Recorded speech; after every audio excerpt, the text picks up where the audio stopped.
اسلام نے ہمیں جو عقیدہ دیا وہ تنزیہ بلا تشبیہ کا ہے، یعنی ہم اللہ جل شانہ کو یکتا مانتے ہیں، ذات میں بھی اور صفات میں بھی، یعنی اس کی ذات میں بھی اس کا کوئی شریک نہیں ہے اور اس کی صفات میں بھی اس کا کوئی شریک وحدہ لا شریک ہے۔ اور ہم اس بات سے پہلے نفی کرتے ہیں، لا الہ یہ نفی ہے، اس کے بعد الا اللہ اس بات ہے۔ ہم پہلے معبودان باطل کی نفی کر کے پھر اس کے بعد خدائے واحد و برتر کا اس بات کرتے ہیں، تو یہ ہمارے عقیدے کی بنیاد ہے۔ لا الہ، یہ جو لا کے اوپر لا ہے، اس کو نحو کی زبان کے اندر لا نفی جنس کہتے ہیں، یعنی الہ کی کوئی بھی شکل جنس الوہیت جو ہے وہ اس کی نفی کرنی ہے بالکل قطعاً، کہ کسی شکل میں، کسی صورت کے اندر، کسی رنگ کے اندر جو ہے وہ نہ جز کی شکل میں، نہ کل کی شکل کے اندر، نہ عارضی نہ مستقل کسی قسم کا کوئی الہ نہیں ہو سکتا۔ اور پھر اس کے بعد الا اللہ سے اس کا اثبات کیا گیا۔ تو یہ اسلام کے عقیدے کی شان ہے، اور یہ عقیدہ صدیوں سے اسی طرح چلا آ رہا ہے۔ تو یہ ہے عقائد کے اندر اعتدال کا راستہ۔ عقیدہ آخرت کے اندر جو ہے وہ ہمیں جو اعتقاد جو ہے وہ اعتدال کی راہ بتائی گئی ہے، کہ نہ تو اس قدر ہم بے خوف ہو جائیں آخرت سے کہ جو مرضی کرتے رہیں بس بخشے جائیں گے، اور نہ ہی ہم مایوس ہو جائیں کہ کوئی گناہ کر بیٹھے تو ہم مایوس ہو کے بیٹھ جائیں کہ اب تو ضرور جو ہے وہ اللہ کے عذابوں میں مبتلا ہوں۔ حضرت شیخ عبدالحق محدث دہلوی نے تمہید الایمان کے اندر حضرت عمر رضی اللہ تعالیٰ عنہ کے اس قول کو بیان کیا۔ وہ فرماتے ہیں کہ اگر مجھے یہ پتہ چل جائے کہ سارے لوگ جہنم میں جائیں گے، ایک جنتی ہوگا، تو میں اللہ کی بارگاہ سے امید رکھتا ہوں کہ وہ ایک میں ہو جاؤں۔ اور اگر مجھے یہ پتہ چل جائے کہ سارے لوگ جنت میں جائیں گے اور ایک کو جہنم کا حکم ہوگا، تو میں ڈرتا ہوں کہیں وہ ایک میں نہ ہو جاؤں۔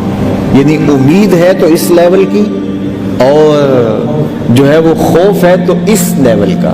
الایمان بین الخوف والرجاء، ایمان خوف اور رجاء، امید اور ڈر کے درمیان ہے۔ فضل دی آس ہے مینوں تے نالے ڈر بھی آتا ہے۔ اللہ اکبر۔ وہ میاں صاحب نے کہا تھا کہ فضل کریں تے عدل کریں تے تھر تھر کمبن اچیاں شانہ والے، فضل کریں تے بخشے جاون میں ورگے منہ کالے۔ تو بات یہ ہے کہ اس کے فضل کی امید بھی رہے لیکن اس کے عدل کا ڈر بھی رہے۔ تو ایمان رجا اور امید اور خوف کے درمیان کی کیفیت کا نام ہے۔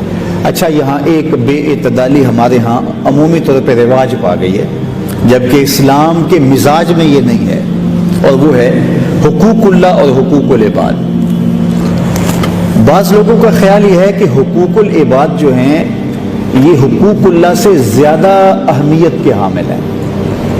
وہ بار بار کہتے ہیں جی حقوق اللہ کی بات چھوڑو، حقوق العباد کے بارے پوچھا جائے گا۔ تو یہ فکر کج فکری ہے، ایسا نہیں ہے۔ سب سے اہم حقوق اور سب سے زیادہ حق ہمارے اوپر ہمارے خالق ہے، اس کے بعد رسول کریم صلی اللہ علیہ وسلم کے حقوق ہیں، پھر اس کے بعد ماں باپ کے حقوق ہیں، استادوں کے حقوق ہیں، پھر اولاد کے حقوق ہیں، ہمسایوں کے حقوق ہیں، پھر معاشرے کے حقوق ہیں، انسانیت کے حقوق ہیں، حتیٰ کہ جانوروں کے اور درختوں کے حقوق ہیں۔ تو یہ حقوق جو ہیں درجہ بدرجہ ہیں۔ تو یہ جو فکر دی جاتی ہے کہ حقوق اللہ کا خیال رکھنا چاہیے اور حقوق العباد کا خیال رکھنا چاہیے، حقوق اللہ کی خیر ہے، تو یہ بات غلط ہے۔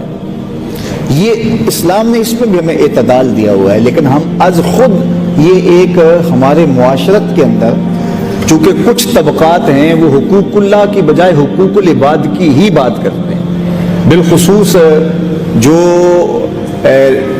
دین سے متعلق لوگ نہیں۔ ایسا بہت سا طبقہ ہے بر صغیر پاک و ہند کے اندر بھی، اور بلاد جو ہے وہ عالم کے اندر بھی ایسا طبقہ ہے کہ جو وجود باری کی بات ہی نہیں کرتا بلکہ انکار کرتا ہے، تو وہ ان کا سارا زور حقوق العباد پہ ہوتا ہے۔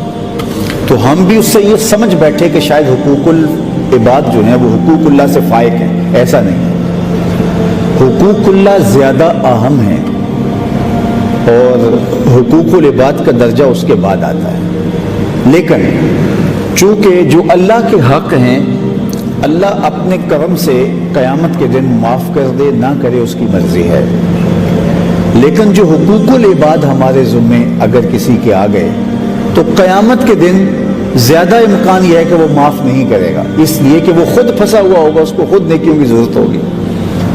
اب جب وہ خود پھنسا ہوا ہوگا، خود مقروض ہوگا اور اس کی جان نہیں چھوٹ رہی ہوگی، اس سامنے جہنم ہوگی اور آپ نے اس کے حق غصب کیے ہوں گے، تو قیامت کے دن ظاہر ہے کہ سونا لیا ہے، چاندی لی ہے، زمین ہڑپ کی ہے یا اس کا کوئی اور حق غصب کیا ہے یا اس پہ ظلم کیا ہے، تو قیامت کے دن یہ تو نہیں کہ سونا لینا پڑے گا، قیامت کے دن سکہ رائج الوقت کیا ہے۔